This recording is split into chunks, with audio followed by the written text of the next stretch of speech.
Must have been here he broke his legs. Fell while climbing over the wall. Trying to leave the property probably, after he didn't manage to open the gate.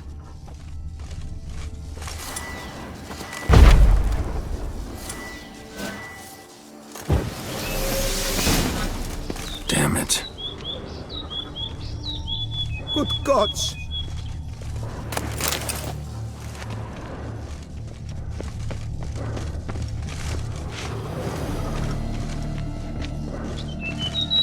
Something dark happened here. Very dark. What the hell's this? Setting for a banquet? It seems so. What's your suspicion? Did none survive? Gods! Silver tableware. Elven engravings.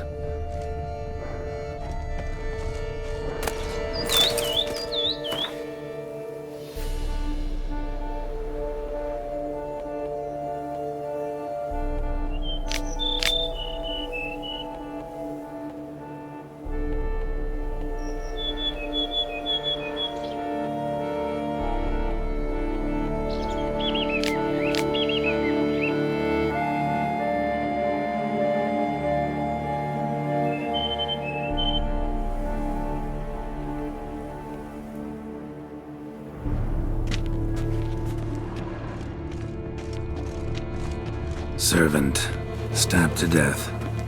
Over a dozen blows with a sharp object. Some post-mortem. I cannot believe this the work of a man. It was a monster, to be sure. Torso punctured with great force. Blow pierced hardened steel. Man on the high road. Breastplate was identical. Throats massacred. One mighty blow. Shield along sides old and dented. Swords ceremonial, and Shay handiwork clearly. Ceremonial bowls for little sacrifices. Of what? Please, do not say humans.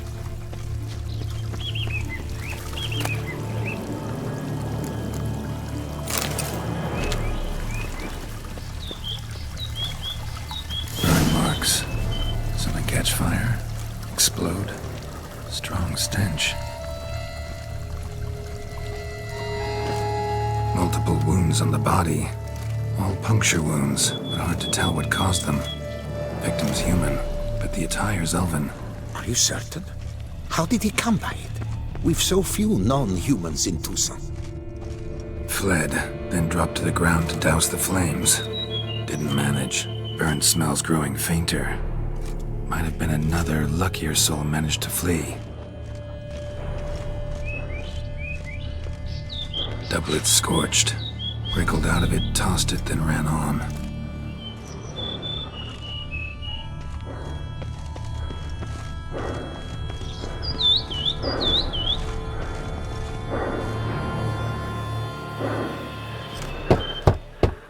Perhaps there's no one inside after...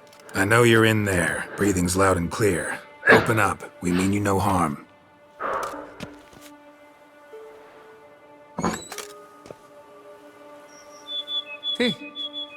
They remain there?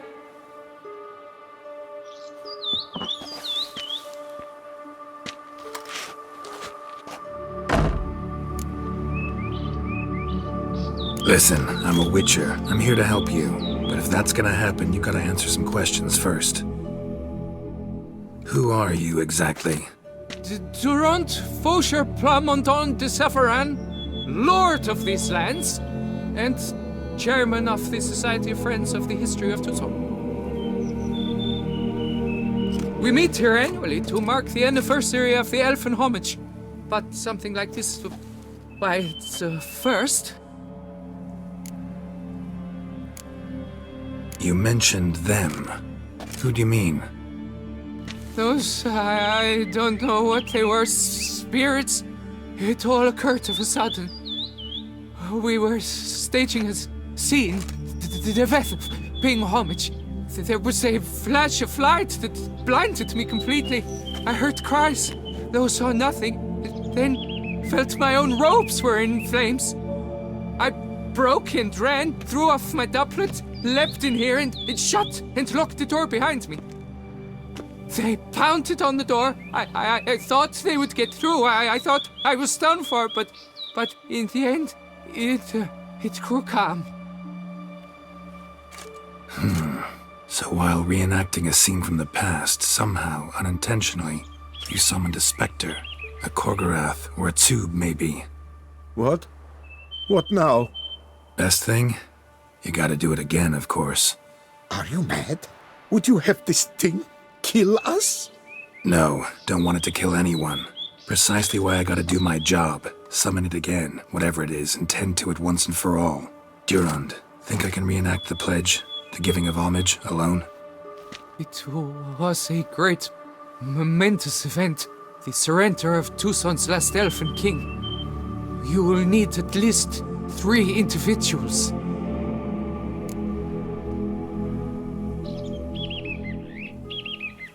You know what I'm gonna ask for. Need your help. But I'll understand if you turn me down. No objections? Good. Let's get to work. Start by clearing the corpses.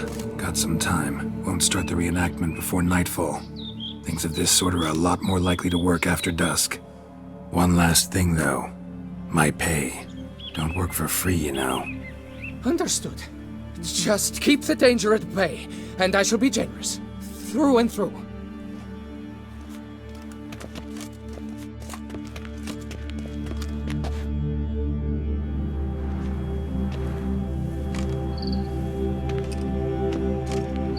I will stand, or rather, sit in for King Ludovic, upon the elfin throne, while you, Witcher, will play the Enche ruler. We must don the costumes. All must be just right.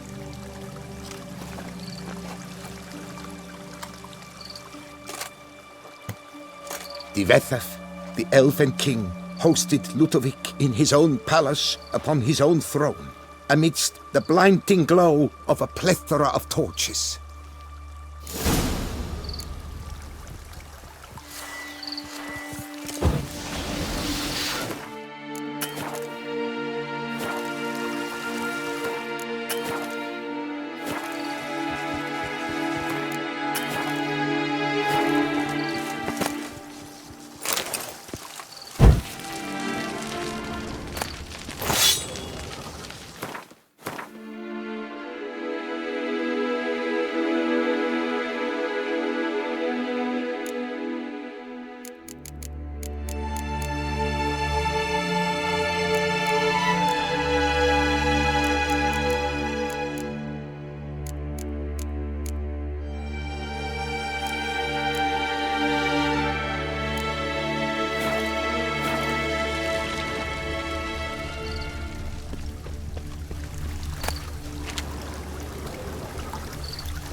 Divethaf laid at Ludovic's feet a loaf of linen and elfin bread, thus granting humans rule over seed-yielding lands.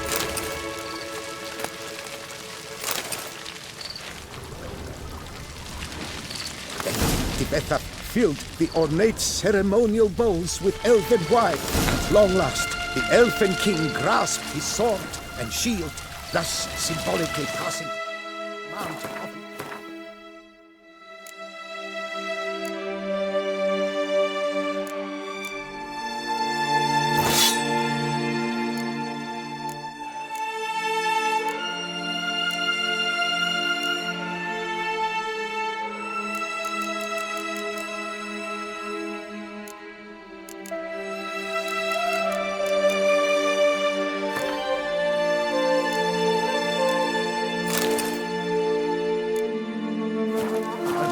to humans.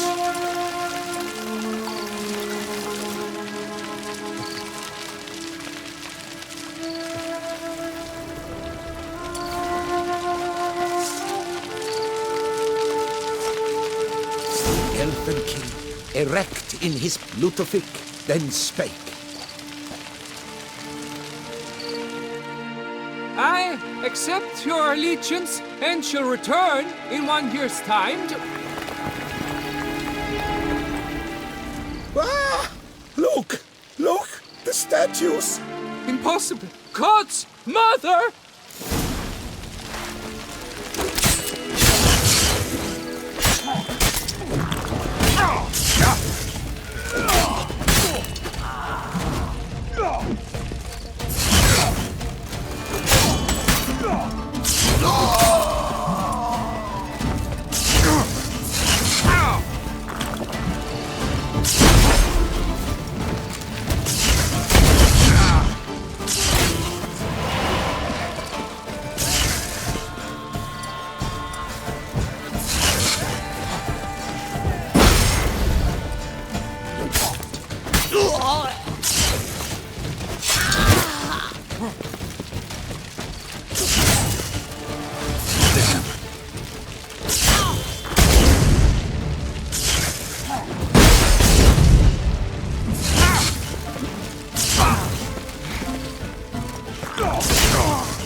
Pathetic.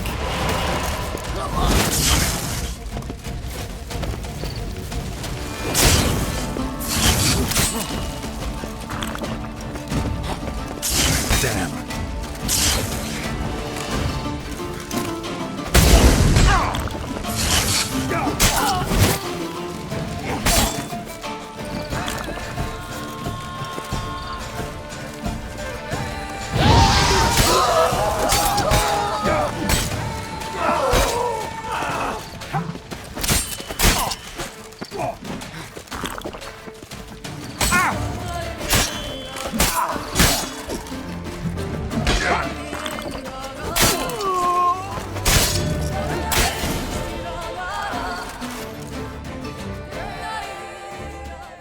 The sculptures, they came alive. By what witchcraft? Dunno. Specialize in killing monsters. Reviving them, not so much. I may know what happened. The statues, you see, once stood in the palace of one Defethov. I acquired them a month past because perhaps I should start at the beginning.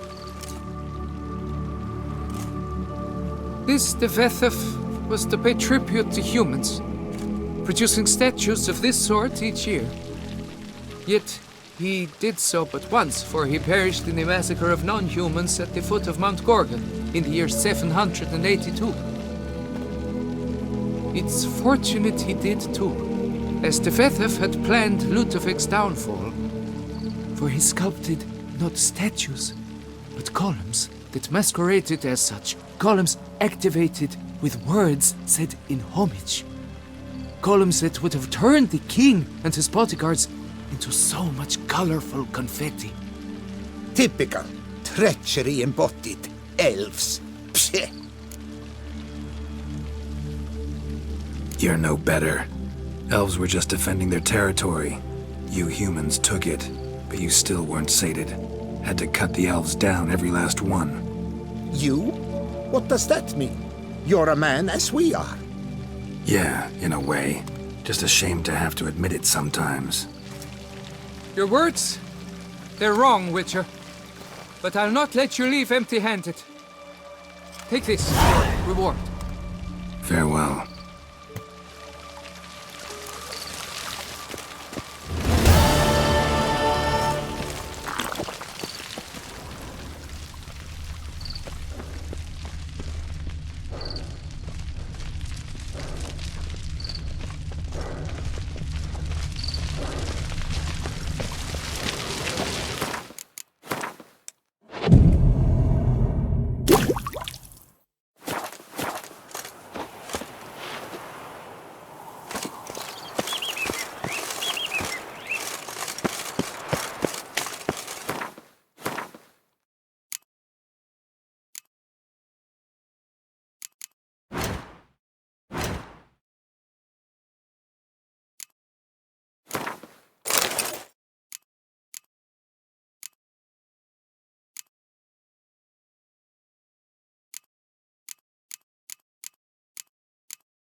Move it!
Regis' raven wasn't lying.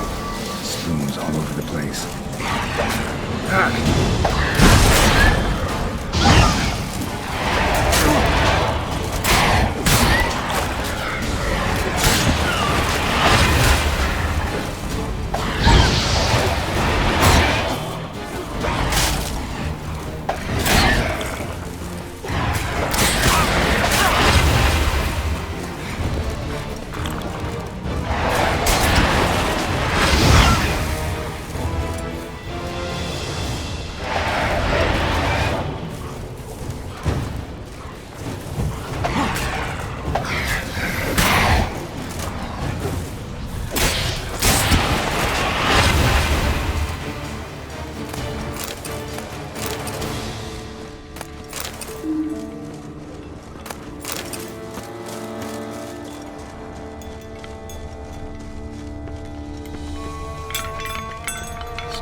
Get a sense that the spoons are beating out some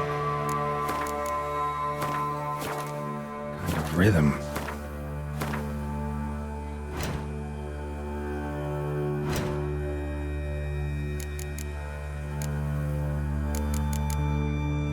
Message trying to tell me something.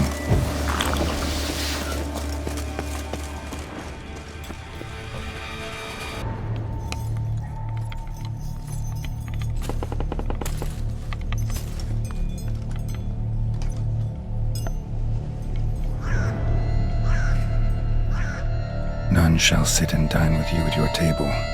No spoon you have shall say to you, never again shall you wish to spy your reflection in the mirror. Sounds like a curse, all right.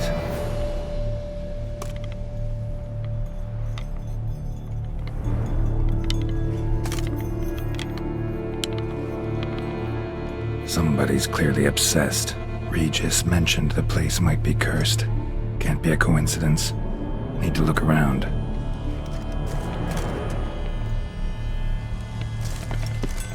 What a pigsty. Need to search it thoroughly. Find a way to collect some white saliva. White's obsessed. Real collector. Thoroughbred.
She was changing into a monster.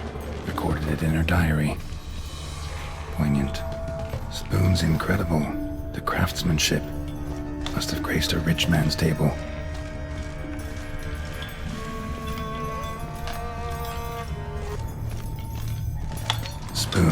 Pretty ordinary. Maybe a little old.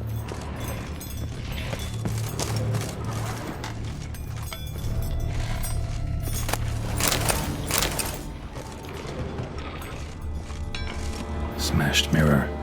As if someone couldn't stand to look at themselves. The monster. Journal's author, maybe? No spoon you have shall sate you. Whatever lives here treated that literally. Still searching for the right spoon. Another spoon. Yep, just as normal as the last one.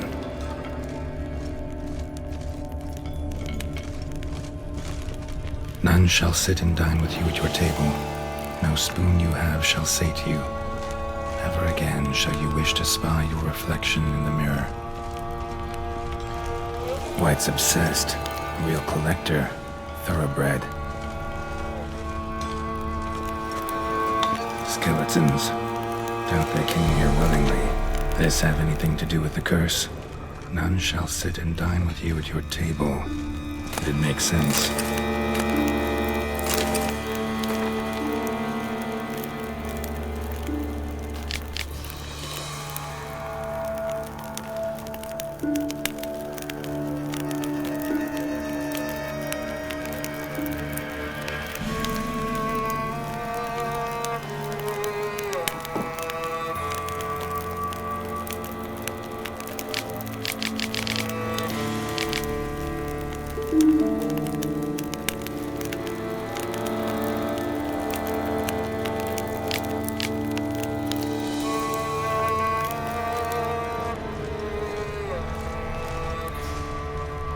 No claw or fang marks. Probably choked to death. Woman's name scratched into this wooden spoon. Romantic. Right arm bit right off. Teeth all knocked out. Somebody tried to force feed him. Broken neck. Indentation in the skull's lateral surface. Smacked in the head with something heavy.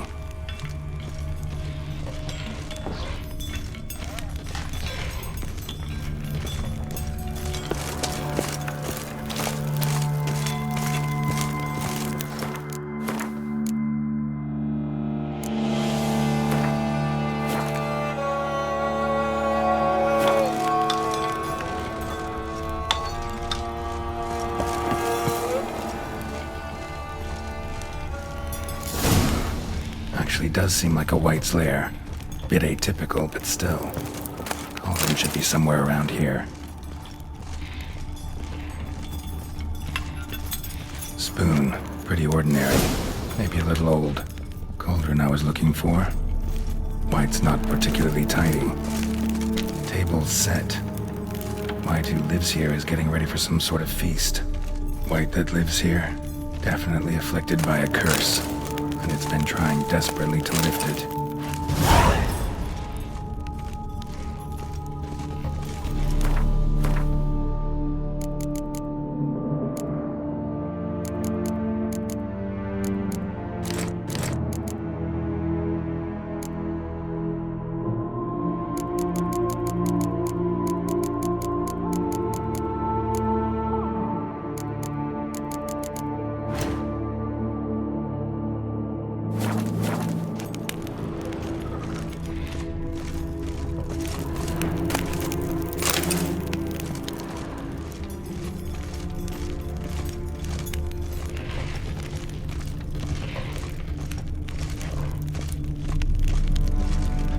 Another spoon.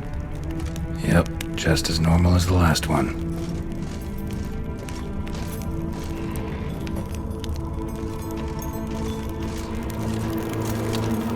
White's obsessed. A real collector. Thoroughbred. Cauldron's empty, unfortunately. We just need some brew. Afraid he won't get that. No choice but to hide and wait for the saliva glands and their bearer. Need a spot that'll let me observe the cauldron.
not gonna hurt you. Wanna help? I've seen the words of the curse on the walls. Think I know how to lift it.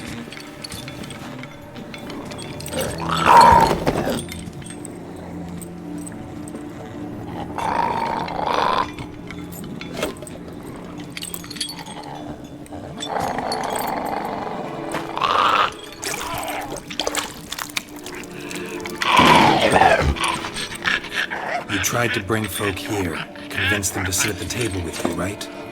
Well, I'm gonna be your guest now. Your willing guest.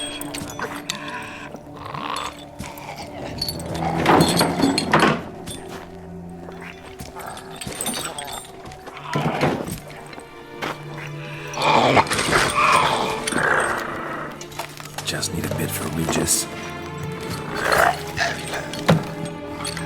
And now we'll tend to you.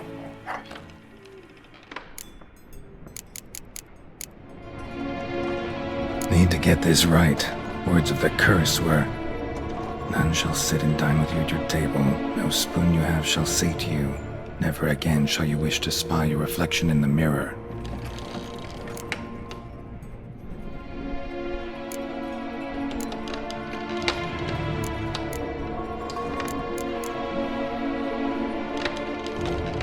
Need to get this right. Words of the curse were, none shall sit and dine with you at your table. No spoon you have shall sate you. Never again shall you wish to spy your reflection in the mirror.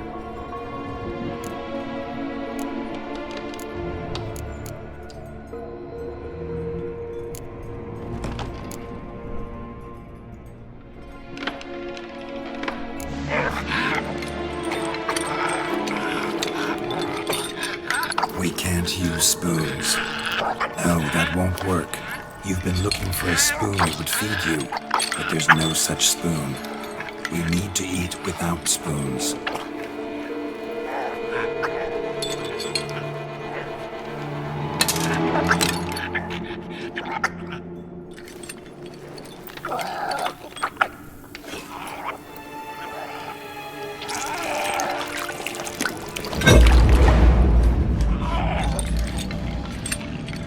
Open your eyes. You need to see your likeness.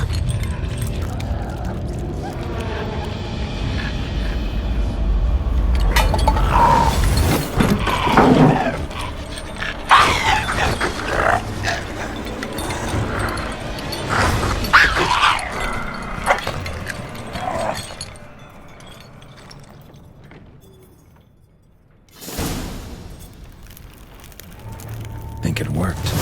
Just not quite like I expected. Need to see what happened to the white. Won't be hard to find given its stench.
not gonna hurt you.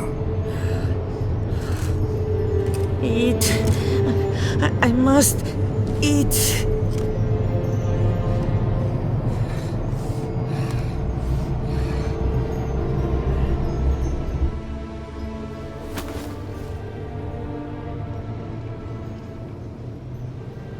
I'll take you someplace safe.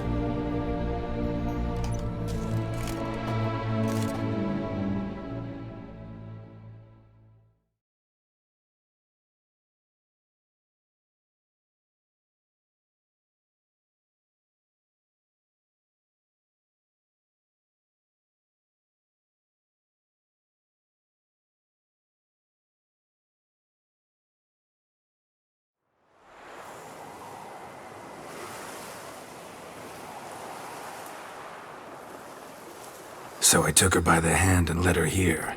Seemed the only sensible place for her. You did the right thing, sir. She should recover quickly here. Don't worry, sir. I shall see to everything. She is safe here and in good hands. She'll soon be back on her feet. Might actually take a while. She hadn't eaten anything in over 100 years when I found her. Horrid. Whatever brought this about? Told me her story on the way here. Her name's Marlena. She was once the very beautiful and proud heiress to the Trastamara estate. One evening, when she was holding a banquet for friends, a beggar came to her gate seeking alms. He had a bowl and a spoon with him. He sat outside her fence and waited. I've heard of the custom. An ancient rite of hospitality that obliges one to give food and drink to such a guest lest he depart hungry. To neglect the custom is to bring great misfortune down upon oneself. Marlena didn't care a whit for the old customs. She drove the man off, saying she'd rather feed the leftovers from her feast to her dogs than to give the beggar anything. The beggar then broke his spoon, cast a curse. She was beautiful, so he said she'd never wish to look at herself in the mirror again. Since she adored feasts, he swore no one would ever wish to sit and dine with her. And as she even refused him the crumbs from her table, he swore she'd never find a spoon in the world that would sate her hunger. A harsh punishment. I imagine lifting the curse was hardly simple. Curses are tricky. They play on irony. Always gotta figure out what the catch is. Marlena had spent decades looking for a way to lift it. Transformed into a wight, she stole spoons and lured folk into her home, trying each time to get them to dine with her. Didn't work. So what did? Someone had to sit down and share a meal with her, of their own free will. They had to eat without using spoons, and make her look at her reflection. That's it? That was all it required? Simplest solutions are sometimes the last that come to mind. Besides, when you're a wight, it's pretty damn hard to find willing human company for a feast. I imagine so. But, most importantly, it is now over. Please, don't worry. She will be in good hands here.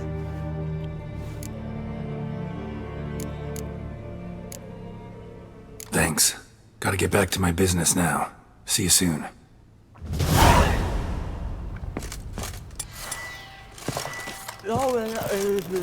I thank you. So tasty. Oh, so good.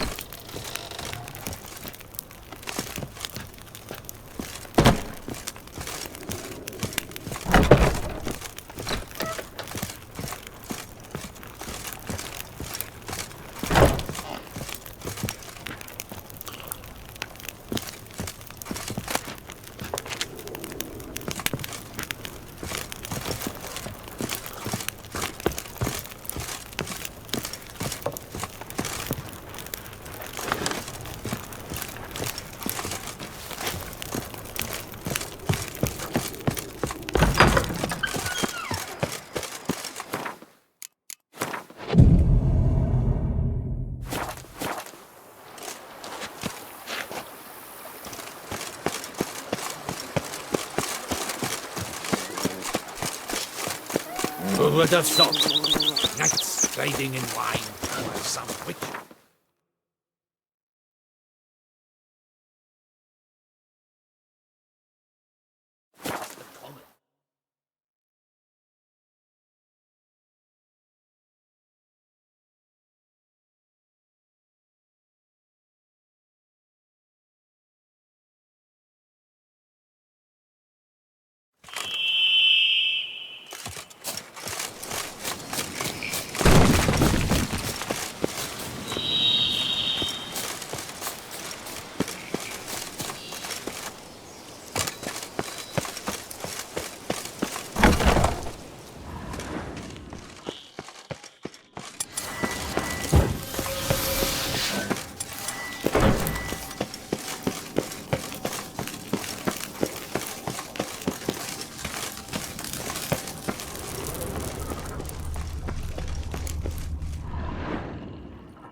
your friend's hand will make for a nice broth? You've clearly honed your sense of humor. But we are not cannibals, Geralt. I took a fragment of tissue from their hand. It will suffice to prepare some resonance. What did you do with the rest? I cremated it, as our codex commands. A raven told me you'd acquired the necessary ingredient. Send your spies after me? My watchers. Were something to go wrong, I could then arrive quickly to help. Managed fine alone, but thanks for the thought.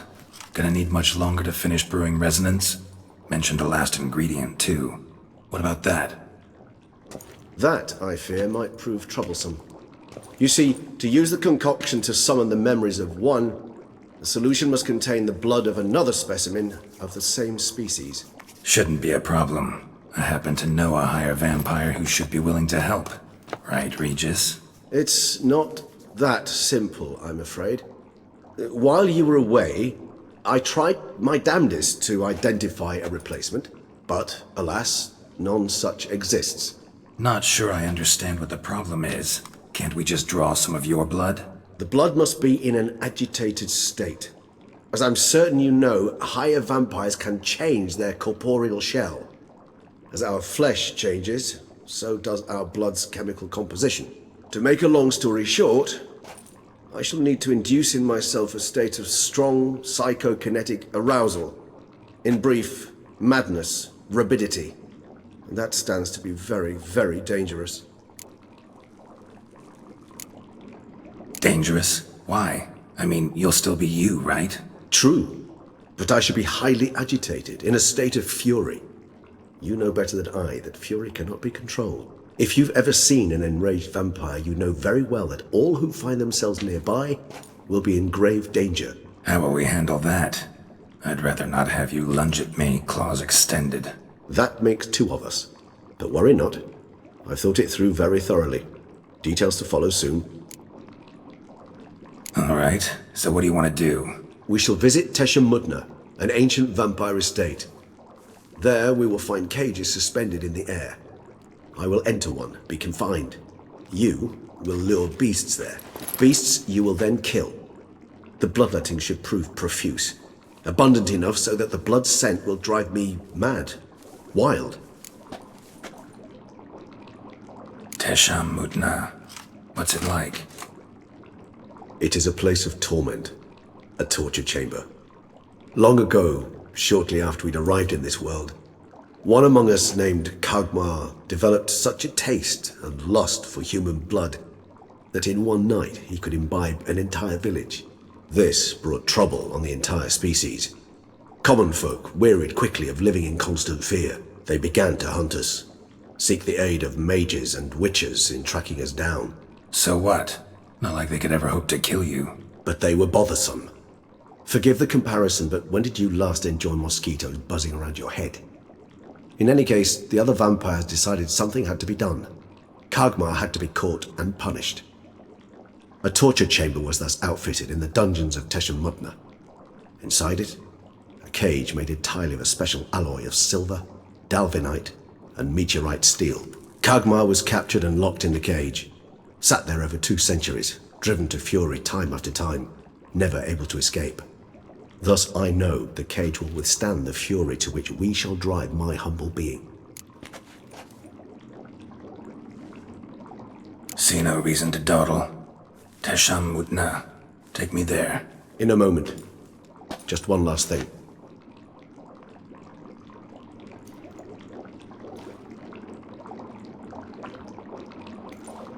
What was that?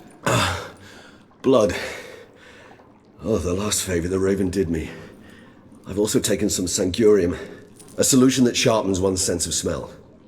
1 drop of blood shall smell like a gallon to me now. You crazy? You're a recovering addict. Your outrage warms my heart, Geralt, but you must remain calm. I have no choice.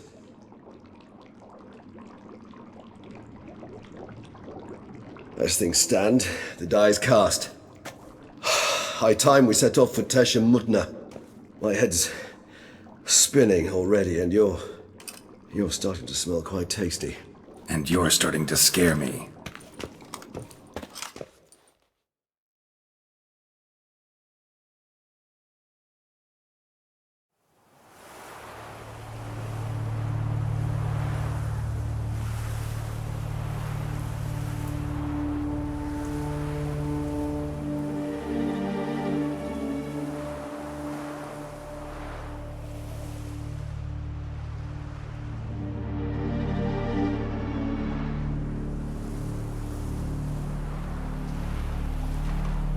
We have arrived. The sacrificial chamber of torture and torment lies underground.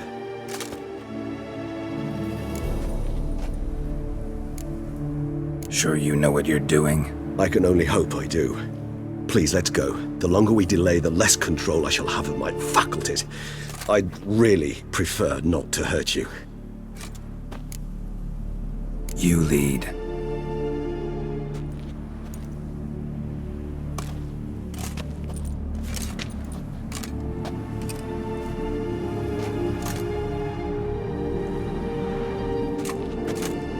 Scurvers must be getting close to their feeding ground. Correct. I told you there'd be danger.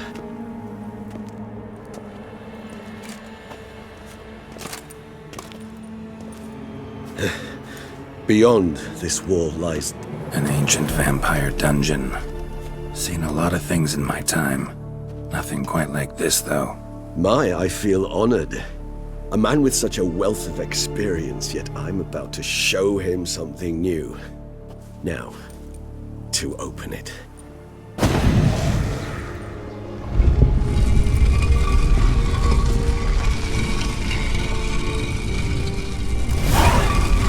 How the hell? It's an ancient form of protection against unwanted guests. The mechanism which releases the latch reacts only to a higher vampire's blood. Tricky mechanisms, a vampire hideout. Fortified, secured. Must have been important to your species once. Toussaint. It shall always be so. During the conjunction, the gate from our world into this one opened upon this land and no other. This was the first place we saw.